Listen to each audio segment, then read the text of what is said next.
Welcome back. Cooking a Thanksgiving dinner can be daunting, especially if you have a large family coming in for the holidays.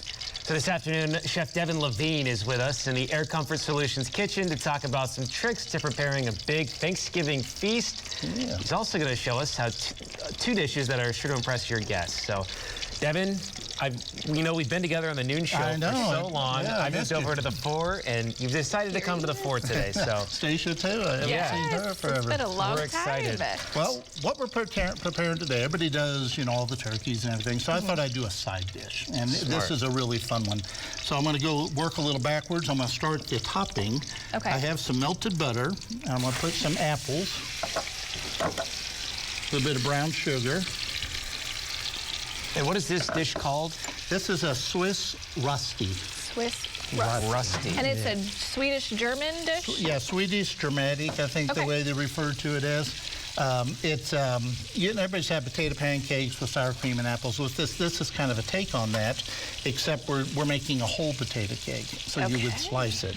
So once you start out, you take a whole potato and you just use your box grater. And I won't do the whole thing, but you can see the kind of comes up like a hash brown. Right. So how many potatoes did it take for you to this was about 6. 6 potatoes? About 6 potatoes. So I've shredded that. I did not wash this. You don't want to wash the starch off of the potato. Oh, interesting. And I have some melted butter over here that we're going to ladle over. Don't be afraid. This is Don't be afraid a lot of butter. You can start your diet the day after. We'll start some other time. The diets start New Year's Day. I have from fresh chives. You can do chopped onion. I like the chive flavor. And then we have a little bit of a salt and pepper mixture. Yeah. And you put a lot of that butter in there for a reason, because it makes it very sticky, and it'll hold together. And potatoes and butter, you can't beat it, So what we're doing here, I have a hot skillet, and you just take a good amount and start pressing. See, it's already starting. Yeah. And you form your potato cake in like that. And then you put it back on the stove for, I don't know, 5 minutes or so, enough to kind of brown the bottom just a little bit. Okay. And then that gets it started. And then because this takes a little while in the oven, I have one already done here. And it'll come out looking just like this. It browns up on the bottom, nice and crusty at the top. Nice, it's heavy. It holds together really well. Yeah. And it's because you didn't wash the starch off the potato. Oh, that's the key. You hold out like that, and you can see it's very soft, very tender. And what I have here, some sour cream.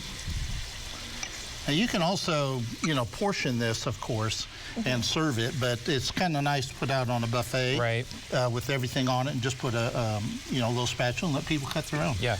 So, with the apples, do you just let those go? You just let those cook? You don't have to really mess with them too much? Not too much. I mean, you don't do such a high heat that it's going to burn it or anything. Yeah. But you're just stewing it down, and all you're really trying to do is just soften the apples.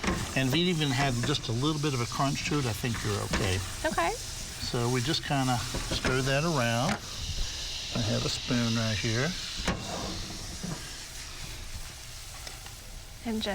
And the great thing about this is serving a warm potato cake with this apples and the sour cream all over it. Not only does it look amazing, but the presentation's really good too. Yeah. I mean, I think you would impress a lot of people, and you did this in 3 minutes. Oh yeah, well, I cheated a little bit. Prepped a little, but at home you can do it in 10 minutes. And like I say, very, very simple. And the neat thing is you can have this done all the way and refrigerated, then put the whole skillet in the oven and warm back up and turn it and serve it immediately. Okay. And it's kind of a, it's not going to hurt anything to do it there. But a beautiful dish for Christmas. All right. It's great. Thank you so much. That's fantastic. Thanks so much, Devin. Yeah, you bet. And you can check out many more recipes just like this one by going to our website, newson6.com/recipes.